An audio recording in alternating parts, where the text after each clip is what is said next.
I'd like to call the February 1, 2011 meeting of the Buncombe County Commission to order. And as always, we will start with our Pledge of Allegiance. I pledge allegiance to the flag of the United States of America and to the republic for which it stands, one nation, under God, indivisible, with liberty and justice for all.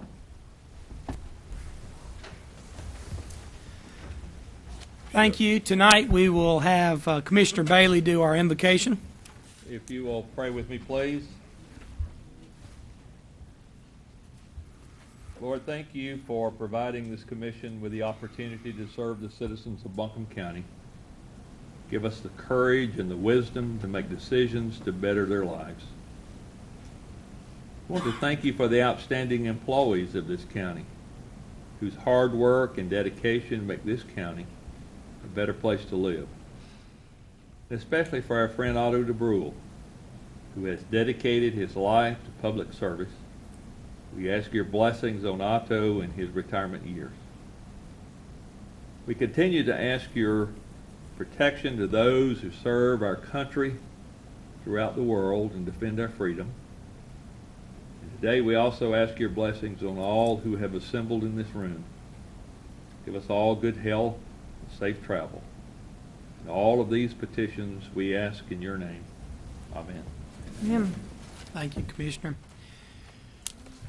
In accordance with the Code of Ethics adopted by this Commission, it's the duty of every Commission member to avoid actual and apparent conflicts of interest. Does anyone on the board have any known or potential conflicts of interest tonight? No, sir. All right, then is there a motion to approve the agenda as we have discussed in pre-session, which would include passing the consent agenda items? So move. Second. It's been a motion by Vice Chair Stanley, a second by Commissioner Peterson. Is there any discussion? All those in favor of following the agenda as presented, say aye. Aye. Aye. All opposed, no. We will follow the agenda by a 5-0 vote. County Manager's Report, we have Donna Lanahan with the Graduation Initiative Director report. And if you'll come up, and I see Superintendent Tony Baldwin and Eblin Charities Director Bill Eblin also here on this. Bill Murdoch. Bill Murdoch. You've been called worse. No. Bill, it's good to have you here. Superintendent Ball, Dr. Ball. Just want to thank you for allowing us to come and share some very good news with you. This is the beginning of the 5th year of our graduation initiative, and I also want to thank you for your support of that project and those efforts being made in our schools. And I really believe this is a model that you as a commission are going to see in the future, especially from the standpoint of the schools, because this model represents, we believe, a very successful partnership with a support organization beyond our school system, which is our Eblin Foundation. As you may know, this is an effort to reduce the number of dropouts. It is a K-12 effort. And without saying any more, because I do not want to steal the thunder of our director, outstanding director, Ms. Donna Lanahan, as she gives you, again, some very good news from the school front. Thank you, Ms. Lanahan. Chairman Gant, County Commissioners, thank you again for this opportunity to share some good news with you. As Dr. Baldwin said, we have a presentation to share with you today that will outline some of our efforts.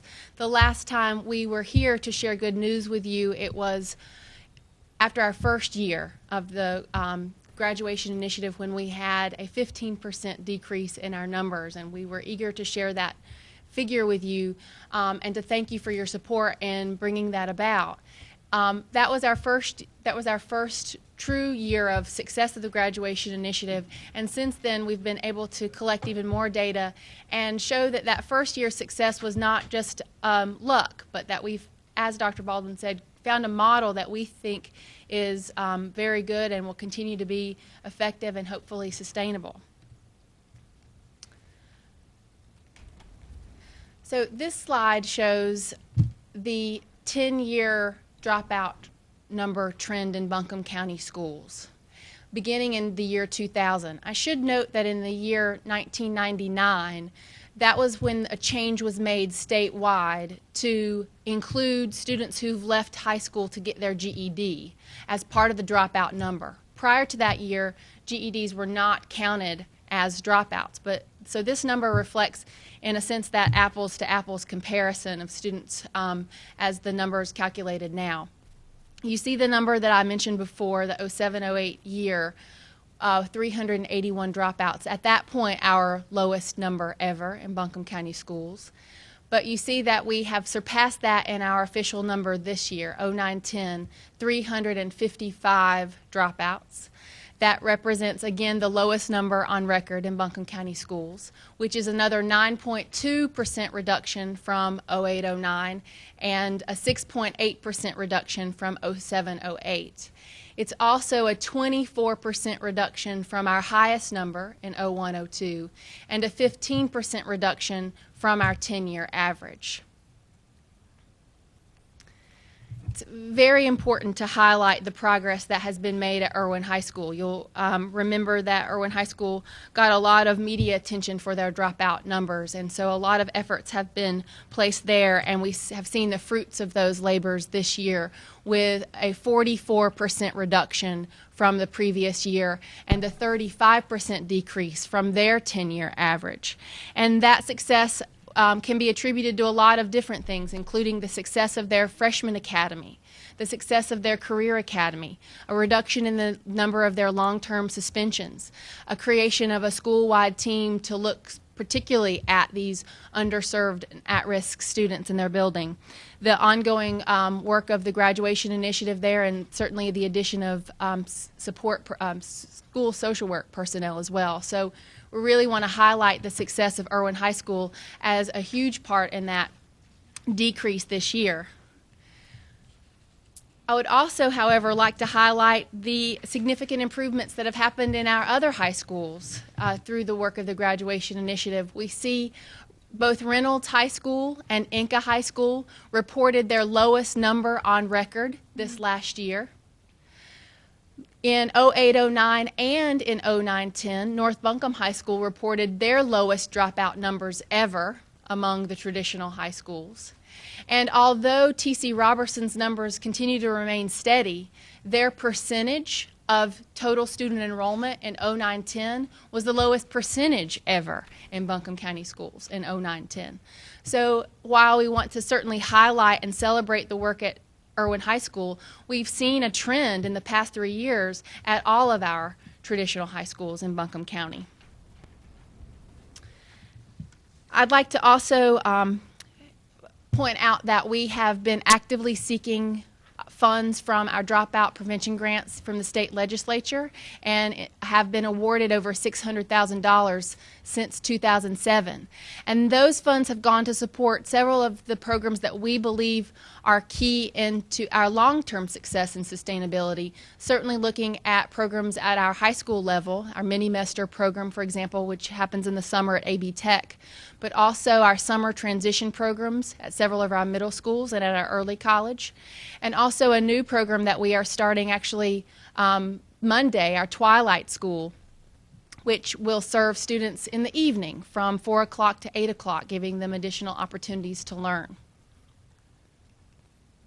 And finally, I just wanted to put some dollar figures behind what these reductions mean for our community. Certainly, every dropout has a story, and we know that behind every story there is, and behind the success of the graduation initiative, there are people, and it's those people that we need to acknowledge their work and also acknowledge that potential cuts are going to have an impact on that. And I would like to just point out some of the people who have been a part of this success before we look at these numbers. We talk about certainly the obvious keys to the success. Without the priority that Dr. Baldwin has placed on dropout prevention in Buncombe County, without the vision and commitment of Bill Murdoch and Eblin, without the participation of the high school administrators and counselors and social workers, these numbers would not be possible. But also the teacher assistants at the elementary school level who work with students to help build that foundation in reading, bus drivers who may notice that a student is not getting on the bus in the morning and notify someone, the child nutrition workers who build a relationship with the students. All of these people in Buncombe County Schools are part of this graduation initiative, and we really want to highlight that and the importance of our human resources. Speaking of human resources, there are some economists from Stanford who have estimated what a dropout costs a community over the course of his or her lifetime in terms of lost wages, increased social services, and so forth. And they've estimated that number at $260,000. At that current rate, nearly 13 million students will drop out of high school in this decade, which could cost the United States about $3 trillion. In the past 3 years, if you just look at the number of students that we have, the reduction in dropout rates, that's 121 students more who've graduated from Buncombe County Schools, resulting in a potential savings, if you use the top figure, of over $31 million. So we're not going to be satisfied until that number is zero, a zero number of dropouts, but we're certainly continuing to see that progress, and over the past 3 years we've seen that number steadily decrease. So I would really like to thank you for your support of the graduation initiative, and I hope that this update helps to paint a picture of the impact of human resources in Buncombe County and for our students. Wonderful report. Thank you. Fantastic. These are great numbers. Tell me, the people who drop out and then come back to middle college, where are they captured in all of this? They're not reflected in that number. If a student drops out of school during, let's say, this year, but returns at some point during this year or within the first 20 days of next year, they're not considered a dropout. They are considered a re-enrolled student. Okay. It's those students who drop out and who don't return, or they may return but later in the next year. Those are considered dropouts. And we really pride ourselves in what we call the search and recovery work in the summer, where we actually go out and find the students who've dropped out the previous year if we haven't been able to find them before, and encourage them to come back. And we're very lucky to have our alternative schools that we can offer as an alternative for them if their traditional environment was not working out for them. So I think it would be good also to, at some point in time, and I'm not sure how you would capture this, is to get the people who have dropped out and then later enroll in the adult high school program or the GED program and are successful in completing that. It would even further, I think, reduce the numbers that we're talking about. right. We do calculate that for 1 year. We can say of those 355 students, for example, who dropped out last year, we know how many of them told us they were going to go get their GED. And then we work with the GED office at AB Tech to see how many of those actually did. And the number, it's about 13% who actually go and get their GED. So I think it's a popular thing for students to think they're going to follow through and do that, but many of them actually do not. And that's something that we tell students, is that it may seem appealing to you right now to think that that's going to be an easier way, but they often don't. The same barriers that prevented them from being successful in high school also prevent them from being successful in the GED program. Although I would agree with you 100%. I think we would see students who over time realize that not being in school is not productive for them, and they do return eventually. I bet most of this board knows the answer to this, but just let me ask you, why do people drop out? What are the reasons? And obviously you're doing something right to hit some of them, but tell us. I've said before, I think for as many students as drop out, there are reasons for why students drop out. If you look officially, the main reason students give for dropping out of school, or the main reason they're coded as dropouts in high school, is attendance. So if you peel back the layers of why students don't come to school, it's often because of work obligations, or it may be because they've fallen behind academically and they really don't see a way that they can graduate on time, and they become discouraged. So a huge part of our focus has been focusing on students early, particularly in the 9th grade, although really even earlier than that, to make sure that students are on track to graduation and they don't end up in crisis mode as 11th and 12th graders. But what we found, and one of the reasons why the partnership with Eblin makes so much sense, is that those social factors that get in the way of family success, being able to pay the lights, having money for heating, those same barriers interfere with their academic success as well. So that's one of the reasons why that partnership makes so much sense. We're able to help students get back on their feet and their families get back on their feet, and they're much more prepared to be successful academically. Well, I see this whole effort as an economic development factor, and as Dr. Baldwin knows, as we're looking to expand current industries or bring new businesses and industries to this county, this is something that they will be looking at. They're looking for a trained workforce, and I think these numbers will only underscore what we're trying to do in this community and entice them to come. So, very positive. I believe that your successes are because you started your K through 12. But having been a secondary school principal, you can't stop it. High school principal doesn't have much, not a whole lot. The kid's already made his mind up. He hit 16, he can make a little money and go buy a truck or whatever. But if we get them young enough, you can keep them in school. And I just hope we're going to be able to keep those teachers, assistants you referred to that's doing such a good job. We need those folks bad. To your point, and one of the things that I think has come about as a part of the graduation initiative, if you walk into several of our elementary schools in Buncombe County, you'll see class of 2025 on the wall or something like that, where they have decided as a school that they're going to honor high school graduation from kindergarten and really instill in children that idea that they will be high school graduates. And that's, it's gone all the way to That is kindergarten. super. I think one thing I would add, Mr. Stanley, because I agree 100%, what we can show data after data compiled with dropouts, we have got to be successful developing that foundation K-3. If that student goes from that third grade level to fourth grade, they do not have the balanced literacy behind them. Over and over again, that pattern repeats itself when we actually look at them as 16, 17-year-olds and they make that decision to drop out. That is absolutely crucial. And so one of our priorities regarding our budget strategies is to do the very best job we can to protect that K-3 classroom, not only the classroom teacher, but that entire support system, as Donna says, is absolutely crucial. We cannot afford to lose that foundation that must be in place in order for them to be successful later on. Very good. Good job. Thank you so much. And figuratively and literally, Eblin Charity stays in the background. You're a safety net that means a lot to us, Mr. Murdoch. And we have a better community because you partner, you know how to work with people, and we thank you for that. Next up, we have ordinance amending Chapter 58, Article 3 of the Farmland Preservation Program. And we have Gary Higgins and John Ager heading to the stand. John, good to see you, sir. Thank you for your good work. I got two Garys and your attorney here to back me up, so here we go.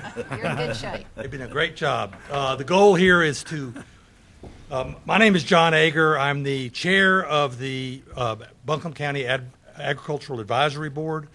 Our goal has been to add a new program to our list of programs. This will be our third program we're going to administer, and we call it EVAD, which stands for Enhanced Voluntary Ag District.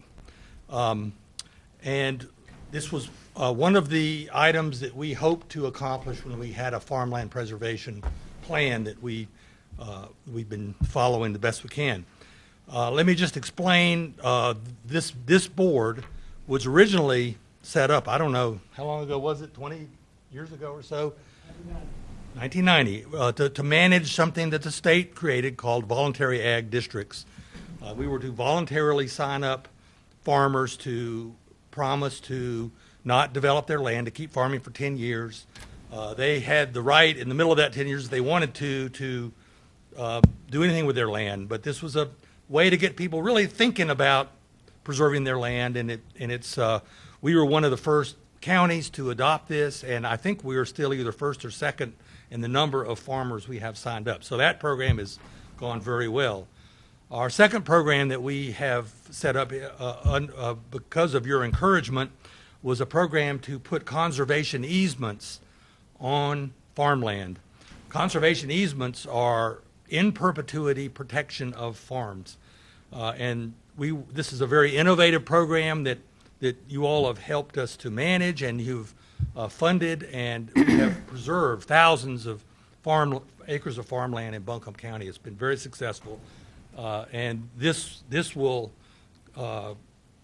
be something that will make this county different forever, as long as the United States exists.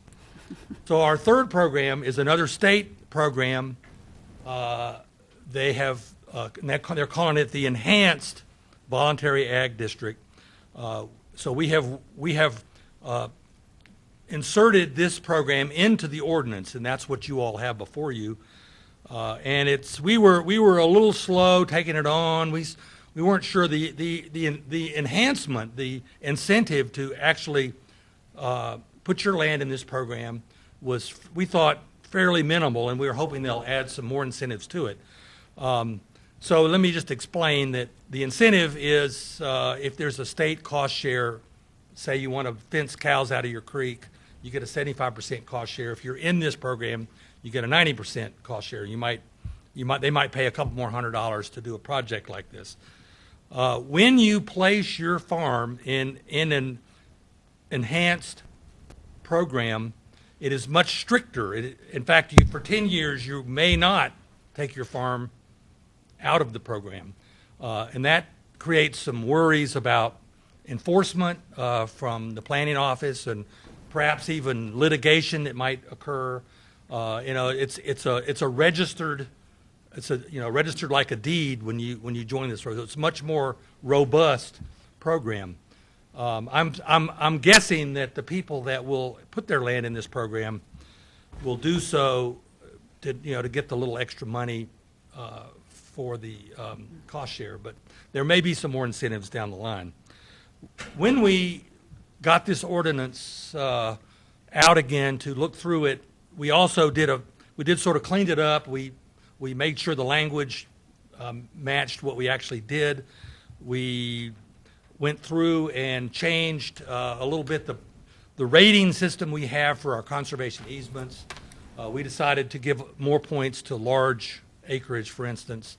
Worries a little bit less about whether the property is near a rapidly developing area or sewer and water, that kind of thing. Anyway, we just reworked that a little bit. So you'll see some red language in your ordinance there concerning that. Mostly we just went through and we said, oh, is this what we're really doing? And do our names all match up here? And a lot of it was just sort of technical stuff. It was actually it ended up being a great process for our board to go through this. It reminded us of the purposes and the way our program is supposed to work. And so we're asking you at this time then to go ahead and we can discuss and hopefully pass this amended version of our ordinance that manages the ag districts in this county. So, John, the bottom line is this is a additional tool that people can elect. It's a voluntary program. Yeah, it's voluntary. And if they want to do this, they get a little bit, tie up their land a little bit more, get a little more money protection, and maybe the state might even add to what the existing benefits are to the farmer. Yeah, that's correct. Are there farmers who are interested in this? Have you I'm not sure done we any know. kind of? Okay. I'm not sure we know.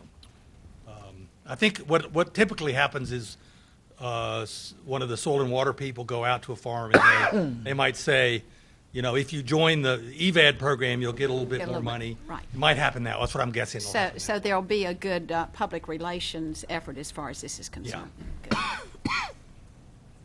Any other questions? John, do you know off the top of your, or Mr. Agar, off the top of your head,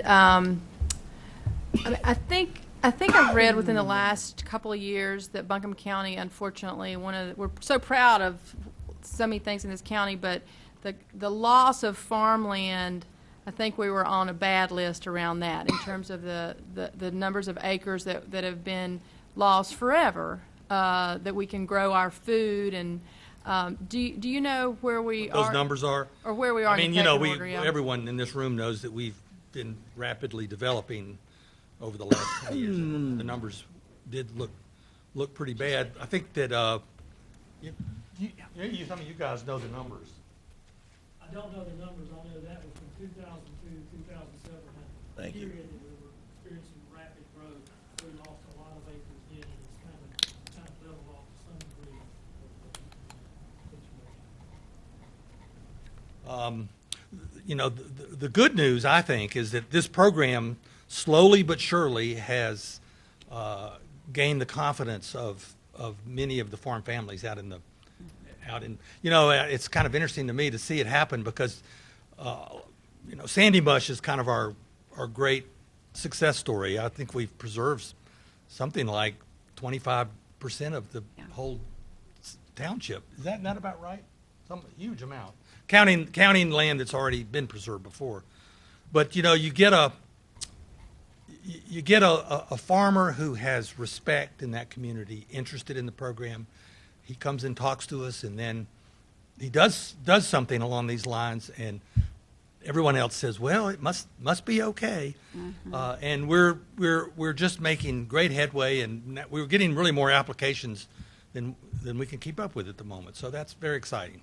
You get someone like the Ducketts in Sandy Mush That's who who I put was their land thinking in of. that, and their son, of course, is now our Ag Extension Yes. Director. So you get those kind of folks, and I think Commissioner Jones asks a great question. But what I'd like to say is let's look at the acreage we would not have saved if our county had not been as progressive Right. as we were with this. So thanks Right. to this forward thinking of John and all the. And you guys, I'm into you guys. You know, I might just say, you know, our Ag Board was formed.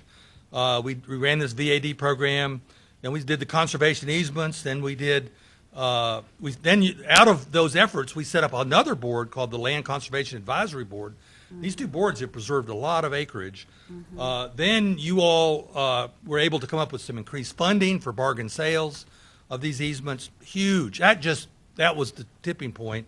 Then you all were willing to hire Maria Wise to help manage some of the workload, and she's been terrific. She's goes out in the county, meets people. She's getting people to do full donations. We have a couple of full donations, and so this is our last, at least what we're going to try, this EVAD program. So it's been a very successful program. We've had the right leadership, and we thank you and Albert Sneed on the Conservation Board and all the members, Gary Higgins. It is a matter of trust because it's voluntary. That's right. Whether you sell an easement to the county or whether you put it under either one of these districts, it's your choice as a property owner. And that was important to this board and very important to this board to preserve farmland. It's been a priority just about every retreat we've had. Mr. Chairman, I make a motion that we accept this EVAD program as a part of our farmland preservation. Second. Good. Been a motion by Commissioner Peterson, a second by Commissioner Jones. Is there any further discussion? Were we going to let folks weigh in for the public? Yes. Any public comment on this? Thank you, Mr. Hagan. I think that's fair. Before we vote. Mr. Rice? We're going to get some public comment and then we'll vote. Farmland Preservation Amendment.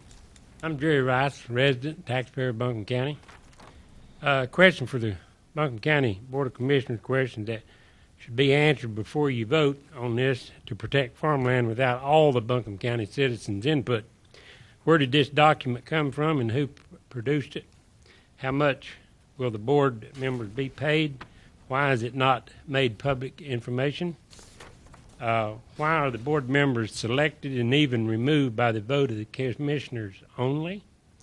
Why is the board constructed so that only 3 members of the 9 member board will be replaced at a time. This make it so that no one can speak up against what they would consider wrong behavior, stops any debate or change in the structure of the committee. How does this affect farmland or farms less than 50 acres? What happens to 10-acre farms? Why would a combination of 5 farms or 10 to 12 acres not be equal to a large farm of 50 acres? Why limit the division of the property to 3 units, that is 16.6 acre plots? London County, Virginia, tried similar tactics to preserve farmland and only ended up in driving the price of the land out of sight for the average person. Is that what you're striving to do? The ultimate goal of this action will be to shift the tax burden to the small homeowner, protect the large landowner. If the goal were really to preserve open space, encouraging farming, protect steep slope, and keep erodible land from being developed, why not provide a tax incentive for all undeveloped land that is used for natural vegetation or growing with gardens? This would lead to truly sustainable Buncombe County. This provision, as written, will result in shifting of tax burden to those least likely to be able to pay it and drive the cost of land up, even in down market. Is that your goal? The other thing I'd like to add, the governor of North Carolina has started cutting boards and commissions, and Buncombe County seems to be adding them. Thank you. All right, sir. Any other comment? Call the question. Question's been called. That's not a negotiable motion. All those in favor, say aye. Aye. All those no. The ordinance is passed 5-0 amendment. Thank you. Yay. I didn't go away because I wanted to make sure everyone knew that we are having our first agricultural breakfast. At 7 o'clock in the morning. Yeah, not very far from where you all live. I tell you. And at 7 o'clock, we're farmers. It's going to be at the Ag Center, and Maria's worked very hard on this, and we're hopefully to have them once a month, to have a speaker, and just be in the habit of getting the farmers together to discuss things. So nice. you're very much invited. What's the date of that, John? February the 15th. Oh, yeah, February 15th. February 15th. Okay, thank you. You've already been up 5 hours. Okay. All righty. Next up, we have board appointments. Sleepy and ask them more than that. The Asheville Planning and Zoning, we have one eligible candidate, and per our earlier discussion, there were 4 candidates. 3 were not eligible because they did not live in the ETJ as required under the Planning and Zoning structure. And we have Paul Smith is the only candidate that qualifies based on at the time they had to apply. And we will poll the board for the Asheville Planning and Zoning. Paul Smith. Paul Smith. Paul Smith. Paul Smith. I'm going to stretch out of my comfort zone and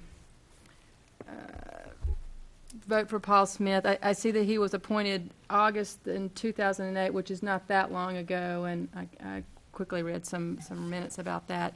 But going forward, I would just ask that we revisited the rules around the boards that we interview for, and if Kathy, if you could tee us up and make sure we're doing that, even if there's just one candidate for one slot, and we're sticking with the program. But I'll also vote for Mr. Smith. All right. Mr. Smith is appointed to the Mark Sexton vacancy. Adult Care Home Community Advisory Committee, there are 4 vacancies. Are there any candidates? Mr. Chairman, I nominate Sarah Orman. Any other candidates? All those in favor for Ms. Oram, say aye. Aye. Ms. Oram is appointed 5-0. We have, during pre-session, agreed to pull the Civic Center Commission. There are 4 candidates for 2 positions. We will interview them. URTV Board. There is, I think in pre-session there were 3 candidates, 4 candidates. One is not eligible under our current rules, Mr. Jerry Young, who I believe is the chairman now.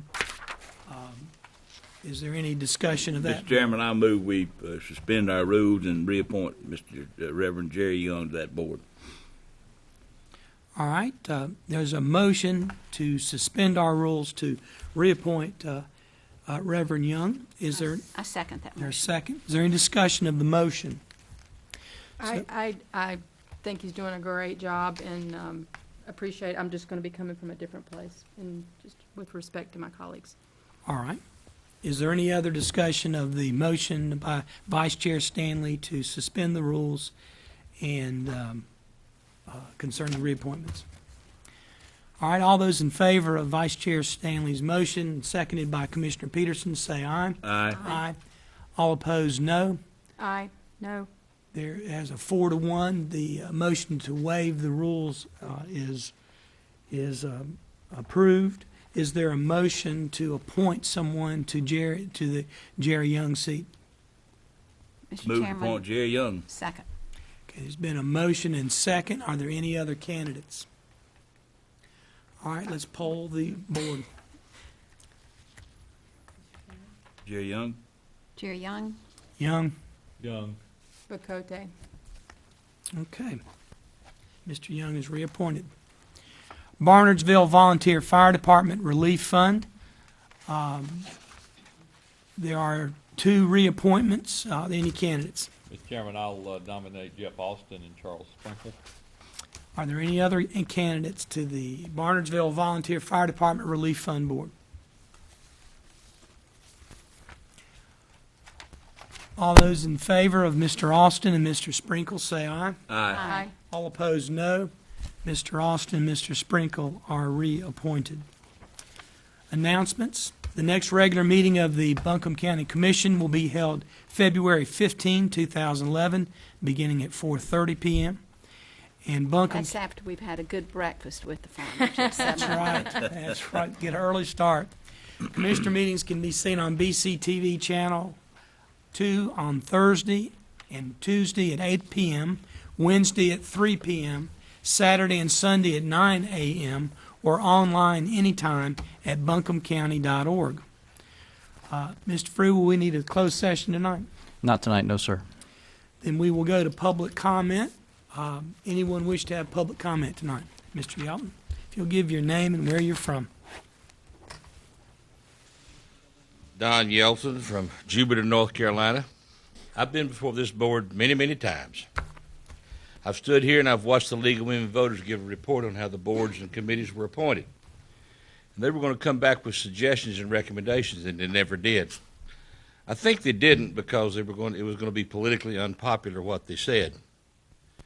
I stand before you today and I look here, URTV board. Last commissioners meeting, it was announced he didn't have any applications. That was not true. I had applied. So we go from no applications to 4 applications. And then we change the rules and put somebody on there that doesn't meet your own qualifications. And you say how good a job he's been doing. And these chambers have been full twice of people concerned about the survivability of URTV. So I'm glad to know that you vote that this being run fine and everything's going good when people have come over here and it looks as funding is in short supply over there. As a matter of fact, I understand your county manager suggested to Pat Garlinghouse that we make $300 membership charge for everybody in the county. So, folks, I'm glad to know that's what you call good management at URTV. I think you need to instruct, and I've been through this many, many years ago, minutes of the board meetings, how the boards are supposed to operate. And any board that this county sets up is the same as the county commissioner. They have to go by the same rules you do. Check your general statute. Have your attorney check it. Because I think I'm going to start watching these boards again, every one of them. Thank you very much. Thank you, Mr. Yelton. Next up. Yes, ma'am, in the back.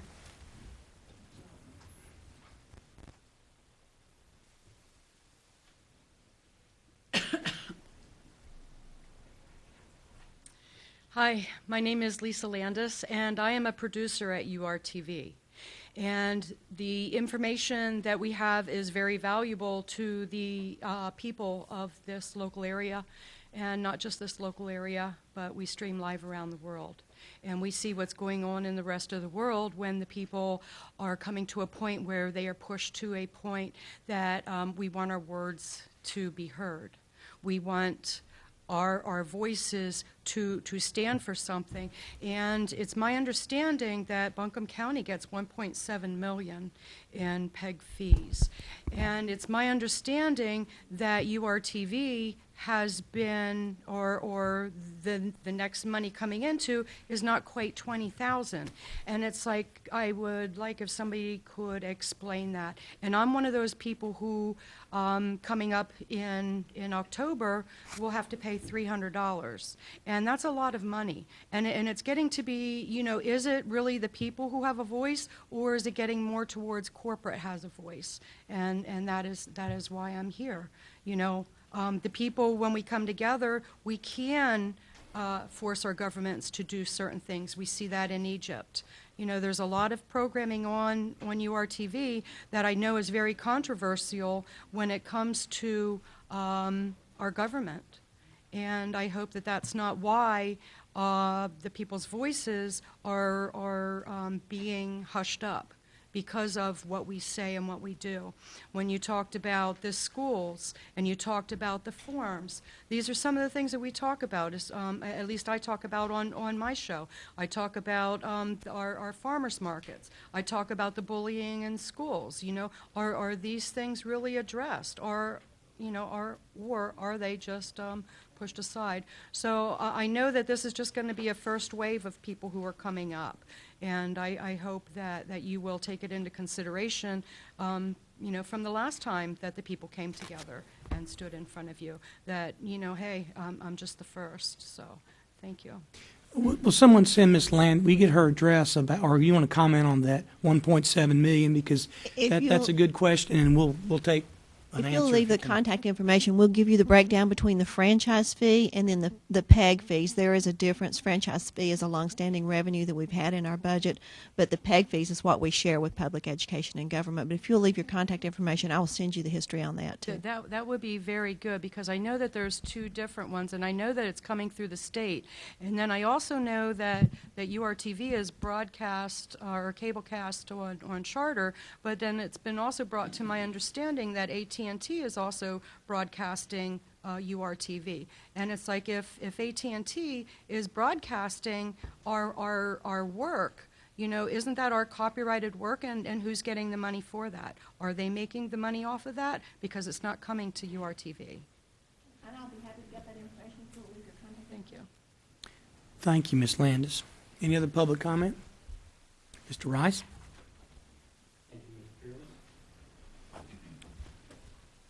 I've learned to bring paperwork. My school teacher taught me that in Buncombe County. I'm glad Buncombe County stayed around. They wanted to hear my comment. They don't get to hear it much anymore. But Dr. Baldwin, I really appreciate him. This initiative they've set forth, I'd certainly have to brag on the 121 number. I certainly respect it, and I think it's a great thing that they're doing. But, you know, I'd have a but in it.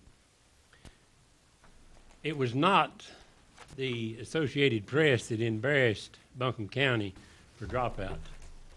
It was Jerry Rice stood here a few years ago and embarrassed the city and the county for the job they was doing on dropout. I showed you the numbers, the money, and all. We appreciate what the commissioners have done to put support behind it financially. But here's the big but. I told you then it was not going to be Buncombe County and the county commissioners doing it. It was going to take policy changes. Didn't I say that? You remember, Mr. Gant? I believe you. Yes, sir. Go ahead. Sir, we can go back to the record. They've been all kinds of policy changes made on the initiative at the state level. And you go and look at the dates, and the dates will coincide with the very conversation that we had here. Buncombe County is doing a great job. But let's figure in Asheville Citizen or Asheville, excuse me, not Asheville Citizen, but Asheville school numbers into this dropout and see if, do they go to these programs too? Now let's figure in the parochial, the private, the homeschoolers, and look where our kids are going for their education in large numbers, and let's just see if Buncombe County, as great as it is in providing the education at the length and the depth that it really looks on the surface to be. If you look at education, you don't look at just Buncombe County schools. You look at Ashford City and all the other schools I've mentioned, plus AB Tech. When you have the runover of the population of people getting educated in a lot of other areas, Buncombe County can't take just the sole credit for the job that's being done in education in Buncombe County and in the state.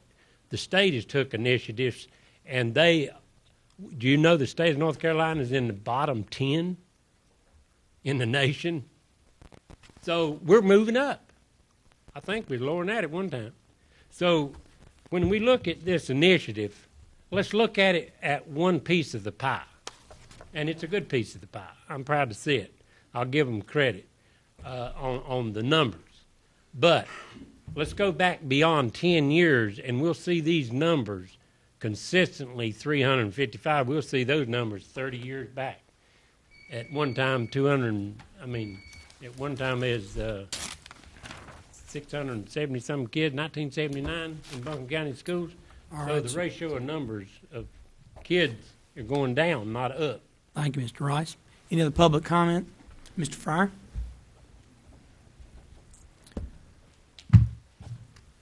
Mr. Gant, I don't need 10 minutes, but I'm asking for it because this is more than 3 minutes will do.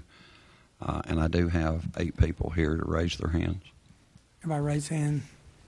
It's our policy more than 8, is that right? Yeah. Okay, yes, sir, you've got.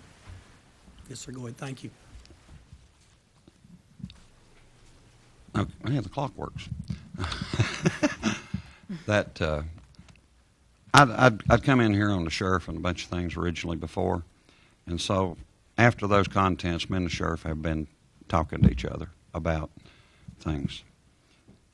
When I questioned him about increasing and spending in his vehicle expenses, he asked me why I did not also go look at another county employee's car and phone allowance, and as well as those of the county commissioners.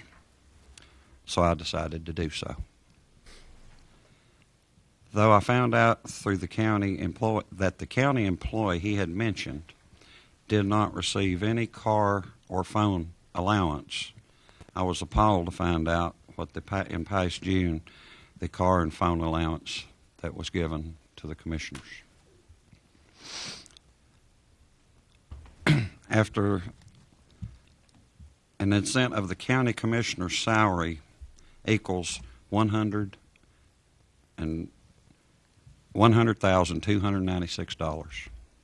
The perks, which is the cars and the cell phones, is $107,564. That would be $500,000 over a 4-year period, close to $500,000. It takes 107 property owners with a home valued at $160,000 just to cover the perks. Section 4, your budget amendment, outlines the numbers and the breakdowns biweekly. Each commissioner receives an allowance biweekly of $650 for a car, which equals $16,900 per year. Cell phone or technical use biweekly, $175, which equals $4,500 a year. This also excessive and repair quite an increase considering the poor economic downturns that we have been and to continue to face, and the facts that we are facing budget cuts and deficits.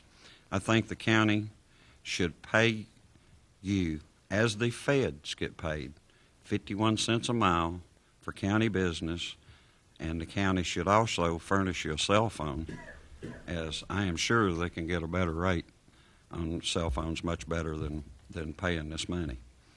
I certainly appreciate the sheriff bringing this to my attention because I noticed it's been awful quiet about. My suggestion to you is to cut the salaries of any person making $75,000 and above 5%, because everybody just got a raise.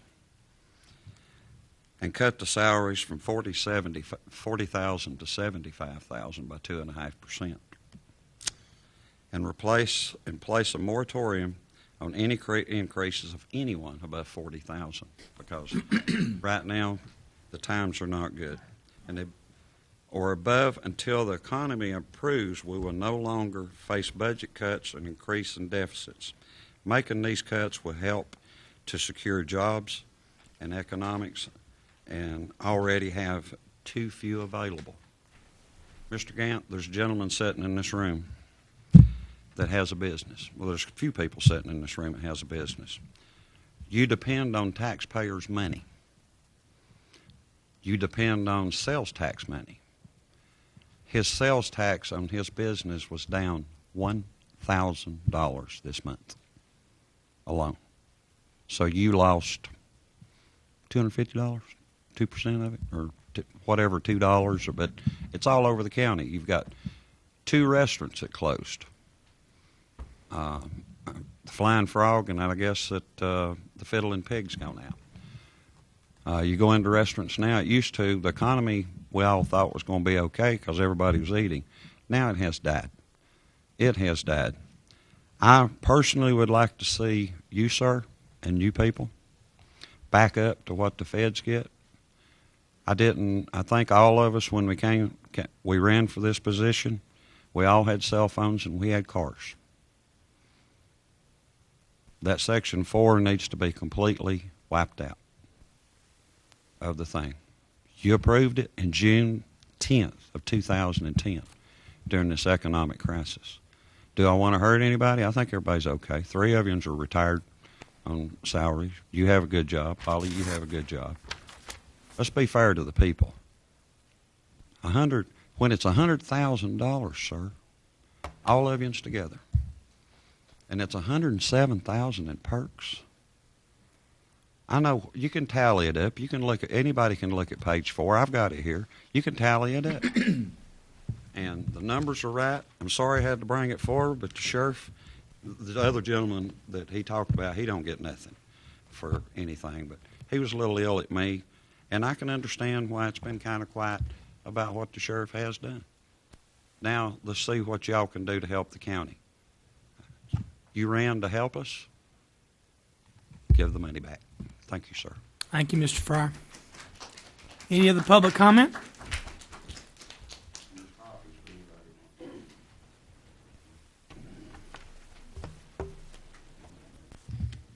My name is Aaron Penland from the South Asheville area. Mr. Ganton, the fellow commissioners, I'm coming to you tonight on something I actually missed the ball on it, on the Collier property that has been put up for sale in the South Asheville area. First off, as this gentleman just alluded to, we are in some drastic times. I mean, and there is no light at the end of the tunnel. I just cannot see how the community that I'm living in, people are having to worry about their water becoming contaminated. People are having to worry about the air that they're breathing, if it's contaminating them, if it's killing their kids. People are worrying about that. And here the county is applying to, first off, how much money is the county going to lose off of a $500,000 piece of property? That's an annual loss. Then you're going to have to take the taxpayers' money to buy the property. Then you're talking about adding a $175,000 parking lot and driveway to it. And this one, you came to this meeting, Mr. Gant, with the rest of the commissioners on the 20th, and you answered 4 questions out of a meeting that we had with you that was almost 4 hours long. We gave you every piece of information that we had. The information that we gave you criminal information. We showed you where the EPA had trespassed onto someone's property and taken a soil sample and withheld the evidence for 9 years. Now that family's got 2 brain tumors and cancer in the family. You know, along with all that, it looks like you've named Miss Harris to be a liaison to CTS, to the feds, everyone else. Question I've got for you is, first off, what findings have there been since we've had the meeting? Has the county gone forward and done anything? Has the county taken any of the information that we showed you? The information that we showed you where the zoning board did not get the proper paperwork from a man who had just recently received the information from the state saying that the property could not be developed. A $30 million development fell through the cracks, and now those people can't give their homes away. This man's got this property less than half a mile from CTS plant, and the county's wanting to spend all this money to put on it. Just as this man alluded to, we don't have the money for anything. But the county's wanting to buy this piece of property because it's got 2.5 miles of walking trails. The rest of the property is straight up and down. That's foolish spending. And on this paper here, it says that you guys are to be good stewards with the county's tax money. I don't see that being good stewardship. This, and as far as anything else, CTS needs to be an agenda item. It really does need to be brought up with the EPA involved to tell the community about what's going on. Mr. Penland, let me answer part of that. I don't know if there's any other, the findings of the board that we recommended that was set up. We took those findings, we ran them by our legal, we ran them by all the parties that are responsible, and as you know, the state and federal are responsible for the cleanup, not the county. And we've done all that. I did attend the meeting.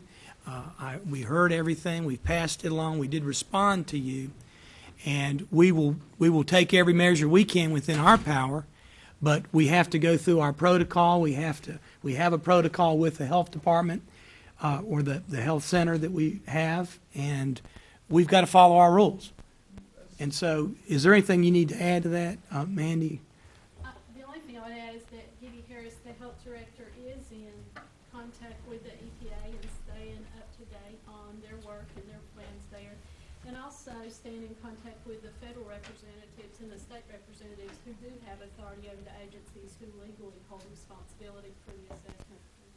I know I have personally talked to all the federal people I could get and let them know this is a big thing for our community. This board's very concerned about it. We sent copies of our letter and your report to all those folks because we thought it was good information that we had to share and should share. And that's what we said we'd do, and we're going to keep doing that and do everything we can on our part, but it's a limited role. Okay, I'll be glad to speak with you after, Aaron. This is public comment, and I think it's probably time if anybody else wants to have public comment, but I'll be glad to talk with you afterward. Yes, sir, in the back, orange shirt. You're welcome to come up.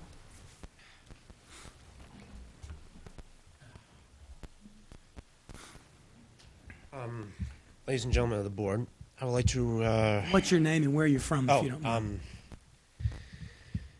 Jeffrey DeCristofaro.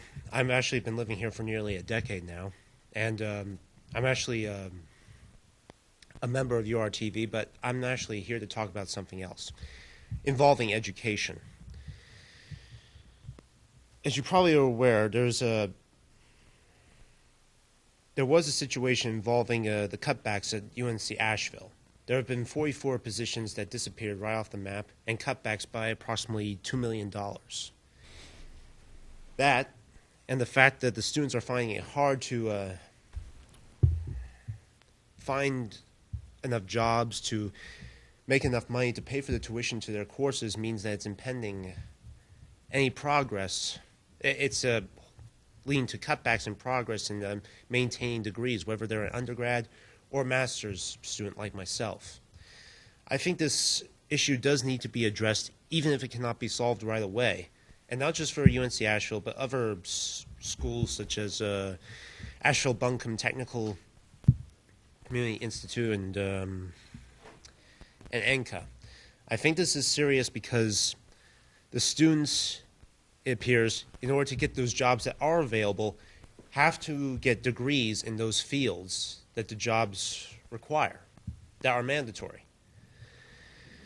But in order to do this, they need more financial support. They need more aid. And I'm here to represent that cause on their behalf. So whatever progress is being made, I hope a great deal of it is being put into education so that these students can go on to fulfill the future in a career that they have been studying for some time and that they have been working so hard to achieve. With that in mind, I thank you for your time in listening to this plea. Thank you, Mr. Christopher. Christopher, thank you, sir. Okay, any other public comment tonight?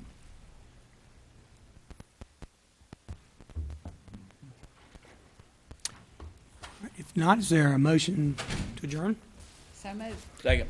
A motion, all in favor say aye. Aye. All opposed, no. We're adjourned. What are you doing in there?